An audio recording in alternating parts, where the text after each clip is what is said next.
Hello hi everyone, स्वागत है आपका विस्तृति एजुकेशन के यूट्यूब चैनल पर।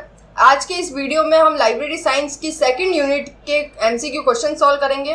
सारे क्वेश्चन काफ़ी इंपॉर्टेंट रहने वाले हैं, जिसकी संभावना है कि आने वाली वैकेंसी जो कि आ चुकी है उसमें आने की पूरी संभावना है, तो वीडियो को पूरा ज़रूर देखिएगा। साथ ही आपको लाइब्रेरी साइंस से रिलेटेड जितने भी नोट्स है वो सारे आपको अवेलेबल है विस्तृति एजुकेशन के एप्लीकेशन पर। So please download Vistriti education application. तो आज की वीडियो को स्टार्ट करते हैं। हमारा पहला क्वेश्चन है, निम्नलिखित में से किस संहिता की मुख्य प्रविष्टि में अंतर्राष्ट्रीय मानक ग्रंथ संख्या ISBN देने का प्रावधान है? तो ये किस संहिता द्वारा दिया जाता है? AACR 2। Option number C right answer है यहाँ पर, AACR 2। AACR 2 ये इस संहिता द्वारा देने का प्रावधान है। किसको? ISBN। अब यहाँ पर इस एग्जाम में काफ़ी सारे क्वेश्चन फुल फॉर्म से रिलेटेड होते हैं, काफ़ी सारे क्वेश्चन ईयर सन से रिलेटेड होते हैं, तो इन दो टाइप के क्वेश्चंस पर ज़्यादा फोकस करने की ज़रूरत है ताकि हमारा डायरेक्ट क्वेश्चन इजीली क्लियर हो सके। तो यहाँ पर ISBN की फुल फॉर्म क्या है? International standard book number. ISBN की फुल फॉर्म है international standard book number. Hindi में यहाँ पर दिया गया है अंतर्राष्ट्रीय मानक ग्रंथ संख्या। तो यहाँ पर AACR की फुल फॉर्म क्या होगी? Anglo American cataloguing rules. जैसे जैसे क्वेश्चंस में आते जाएंगे हम काफ़ी सारी फुल फॉर्म को यहीं पर कवर कर लेंगे। नेक्स्ट क्वेश्चन, सूचीकरण के संबंध में प्रलेख की ग्रंथ परक सूचना का विवरण देने के लिए निम्नलिखित में से कौन से मानक की अंतर्राष्ट्रीय स्वीकृति प्राप्त है? कौन सा मानक की अंतर्राष्ट्रीय स्वीकृति? तो ये है ISBD। Option number D right answer. अब यहाँ पर ISBD की फुल फॉर्म क्या है? तो ISBD की फुल फॉर्म है इंटरनेशनल स्टैंडर्ड बिब्लियोग्राफिक डिस्क्रिप्शन। किसकी फुल फॉर्म है ये? तो ISBD की। यहीं पर ऊपर हमने किसकी देखी थी? ISBN की। तो यहाँ पर BN का मतलब है बुक नंबर और यहाँ पर BD का मतलब है बिब्लियोग्राफिक डिस्क्रिप्शन। नेक्स्ट आगे क्वेश्चन देखते हैं अब हम। भारतवर्ष में कौन सी एजेंसी ISSN प्रदान करती है? इंडिया में ISSN कौन प्रदान करती है? ISS।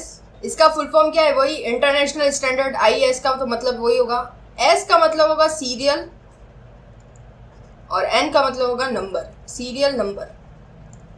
इंडिया में इसको कौन प्रदान करता है? तो निस्केयर। Option number B right answer.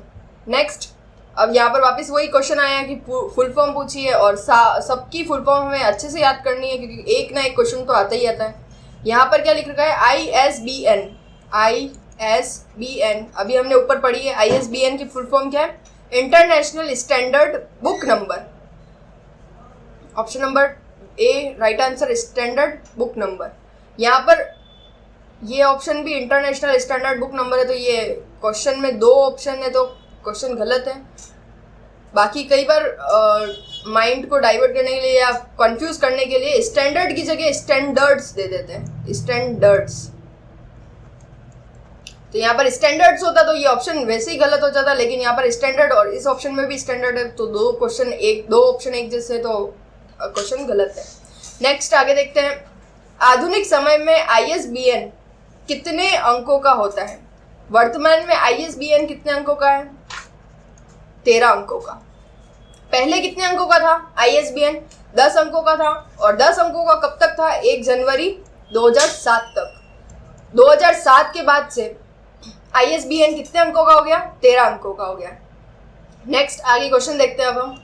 2007 से पूर्व ISBN कितने अंकों का था? ये अभी हमने ऊपर पढ़ा है, वही रिपीट हुआ है, वही चीज रिपीट हो रही है। 2007 से पूर्व ISBN कितने अंकों का था? तो 10 अंकों का था। ISBN 10 अंकों से 13 अंकों का कब हुआ? 1 जनवरी 2007 से। अभी मैंने ऊपर रिपीट किया था कि 1 जनवरी 2007 से इसे कितने अंकों का कर दिया? 13 अंकों का। 2007 से पहले कितने अंकों का था? तो 10 अंकों का। ISSN कितने अंकों का है? अब यहाँ पर कंफ्यूज हो जाता है कई बार। ISBN तो है 13 अंकों का, लेकिन ये पहले कितने अंकों का था? 10 का, और पहले यानी कि 2007 से पहले। लेकिन ISSN क्वेश्चन में क्या पूछा गया है? ISSN के बारे में। तो ISSN तो है 8 अंकों का, ऑप्शन नंबर डी यहाँ पर राइट आंसर हो जाएगा। अब यहाँ पर क्या पूछा गया है? ISSN का पूरा नाम क्या है? ISSN का पूरा नाम क्या है? International standard serial number. International standard serial number, SN का मतलब क्या है? Serial number. तो option number C right answer. Next आगे देखते हैं अब क्वेश्चन। ISBN के 13 अंक कितने भागों में बटा होता है? 13 अंक जो होते हैं वो 5 भागों में बटे होते हैं। Option number A right answer. 5 भाग यानी कि पहले में 1 अंक होता है, फिर कुछ अंक होते हैं, फिर कुछ अंक, फिर कुछ अंक, फिर कुछ अंक, इस तरह से 5 भागों में बटे होते हैं ISBN। 13 अंकों के ISBN में कितने चेक डिजिट होते हैं? Option number A right answer है। केवल एक चेक डिजिट होता है, जैसे क्या कहा था, कौन सी संख्या होती है? जो अंतिम संख्या होती है वो क्या होता है? ISBN में चेक डिजिट होता है। Option number A right answer. Next question, Bharat में ISBN प्रदत्त करने वाली संख्या कौन सी है? भारत में ISBN तो कौन प्रदान करता है? ट्रिपल RLF की फुल फॉर्म क्या होगी? राजा राम मोहन राय लाइब्रेरी फाउंडेशन। तो यहाँ पर ऑप्शन नंबर बी राइट हो जाएगा। ऊपर वाले क्वेश्चन में हमने पढ़ा था कि ISSN प्रदान करने वाली इंडिया की संस्था कौन सी है? तो इंडिया की कौन सी? निस्केयर। तो इंडिया में सीरियल नंबर तो कौन देगा? निस्केयर। और बुक नंबर देगा ट्रिपल RLF, राजा राम मोहन राय लाइब्रेरी फाउंडेशन। चलिए नेक्स्ट क्वेश्चन है, राजा Ram Mohan Roy national agency for ISBN का ISBN प्रदान करने वाला कार्यालय कहाँ पर अवस्थित है? वर्तमान की बात हो रही है, वर्तमान में ये कार्यालय कहाँ पर है? नई दिल्ली में है। Option number B right answer. Next, Raja Ram Mohan Roy national agency for ISBN का कार्यालय, ये 2 बार रिपीट हो गया, ISBN का कार्यालय किस वर्ष कोलकाता से नई दिल्ली में स्थानांतरित हुआ है? 2011 से इसका जो कार्यालय है वो वर्तमान में नई दिल्ली में है, जो कि पहले कहाँ पर था? कोलकाता में। और इसको कोलकाता से नई दिल्ली कब स्थानांतरित किया? 2011 में। Next question, Raja Ram Mohan Roy national agency for ISBN किसके अधीनता में कार्य करती है? तो ये जो ISBN संस्था है, एजेंसी है, वो किस मंत्रालय के अधीन कार्य करती है? तो ये सांस्कृतिक मंत्रालय के अधीन आता है, भारत सरकार के सांस्कृतिक मंत्रालय। Option number C right answer. तो यहाँ पर कई बार क्वेश्चन में कंफ्यूज हो जाता है कि शिक्षा मंत्रालय होगा या सांस्कृतिक मंत्रालय होगा, तो इसमें याद रखना है क्या होगा? सांस्कृतिक मंत्रालय। नेक्स्ट क्वेश्चन, ISBN के पितामह की संज्ञा किसे दी जाती है? ISBN के पितामह किसे कहा जाता है? डेविड विटकर को। Option number D right answer. Next, ISSN में प्रथम S का किसे दर्शाता है? सीरियल, स्टैंडर्ड्स या स्टैटिस्टिक्स।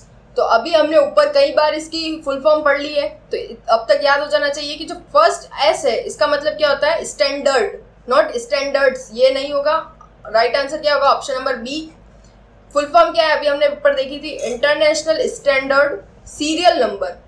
दूसरे यानी कि दूसरे एस के बारे में पूछे तो दूसरे एस का मतलब क्या होगा? सीरियल, और एन का मतलब नंबर, और आई का मतलब इंटरनेशनल, और फर्स्ट जो एस है उसका मतलब है स्टैंडर्ड। नेक्स्ट क्वेश्चन देखते हैं आगे हम। AACR के प्रथम वर्ण ए किसे दर्शाता है? यहाँ पर किसकी फुल फॉर्म की बात हो रही है? AACR। इसकी फुल फॉर्म क्या है? अभी हमने ऊपर देखी थी फर्स्ट क्वेश्चन में, एंग्लो अमेरिकन कैटलॉगिंग रूल्स। तो यहाँ पर जो फर्स्ट ए है इसका मतलब क्या है? Anglo. Option number C right answer. Next question, history of cataloguing and cataloguing methods, ये एक बुक है जिसके लेखक कौन है पूछा गया है। तो इसके लेखक कौन है? DM Norris. Option number D right answer. काफ़ी सारी बुक्स होती है जिनके ऑथर पूछे जाएंगे एग्जाम में, उसके लिए एक अलग से वीडियो बना देंगे ताकि आपको एक ही साथ में सारी बुक्स के नाम एक जगह पर अवेलेबल हो जाए। नेक्स्ट क्वेश्चन देखते हैं, क्लासिफाइड कैटलॉग कोड CCC के 5वें संस्करण नामक ग्रंथ के लेखक रंगनाथन के सहायक का नाम कौन था? इनका असिस्टेंट कौन था उस वक्त? A नील मेघनन। Option number C right answer. Next, British Museum code का निर्माता निम्नलिखित में से कौन है? ब्रिटिश म्यूजियम कोड का निर्माता कौन है? तो एंथनी पेनिजी। काफी इंपॉर्टेंट क्वेश्चन है ये। Option number C right answer है। ब्रिटिश म्यूजियम कोड का निर्माता कौन? तो Anthony Panizzi. Next question, rules for a dictionary catalogue नामक सूची संहिता के प्रणेता का नाम बताइए। रूल्स फॉर डिक्शनरी, अब रूल्स फॉर डिक्शनरी इस सूची संहिता के ऑथर कौन है, तो प्रणेता कौन है, C.A. Cutter. Option number C right answer, C.A. Cutter right answer है। नेक्स्ट क्वेश्चन देखते हैं अब हम। वेटिकन कोड, वेटिकन कोड किस वर्ष प्रकाशित हुआ था, तो ये किस वर्ष में प्रकाशित हुआ था, option number B right answer 1931 में। ब्रिटिश म्यूजियम कोड के साथ किसका नाम संबद्ध है, अभी हमने ऊपर देखा था कि ब्रिटिश म्यूजियम कोड का जो निर्माता है वो कौन थे, पेनिजी। तो यहाँ पर लुबेट्स्की, कटर, जेविट इन सब का संबंध नहीं है, पेनिजी के संबंध है, तो option number C right answer. फिर next, AA code, Anglo American code किस वर्ष प्रकाशित हुआ था, तो ये प्रकाशित हुआ था option number B right answer 1908 में।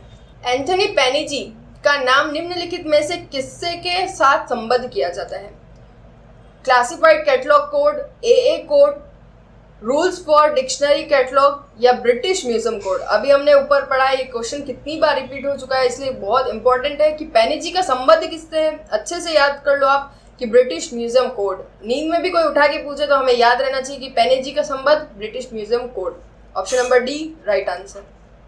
नेक्स्ट, निम्नांकित में से किस सूची संहिता में विवरण डिस्क्रिप्शन के नियम नहीं दिए गए हैं, Anglo American code, ALA code, AACR 1, AACR 2। निम्नलिखित में से किसमें डिस्क्रिप्शन के नियम नहीं दिए गए हैं, तो option number B right answer ALA code में। ALA कोड, इसका फुल फॉर्म क्या होगा, American library association, ALA code. फिर नेक्स्ट क्वेश्चन है, AACR 1 को तैयार करने के में निम्नलिखित में से कौन संबंधित नहीं है, AACR 1 यानी कि फुल फॉर्म क्या है, एंग्लो अमेरिकन कैटलॉगिंग रूल। ये अमेरिकन के कैटलॉगिंग रूल्स हैं, तो इसका संबंध अमेरिकन लाइब्रेरी एसोसिएशन से होगा। अमेरिकन लाइब्रेरी एसोसिएशन लंदन का भी इससे संबंध है और कैनेडियन लाइब्रेरी एसोसिएशन का भी इससे संबंध है, तो किसका नहीं है, Indian library association, option number D right answer. Next question, 1949 में कौन सी सूची संहिता प्रकाशित हुई थी, 1949 में कौन सी हुई थी, तो ये हुई थी ALA की फुल फॉर्म क्या होगी, अमेरिकन लाइब्रेरी एसोसिएशन। ALA कब आया था, तो 1949 में।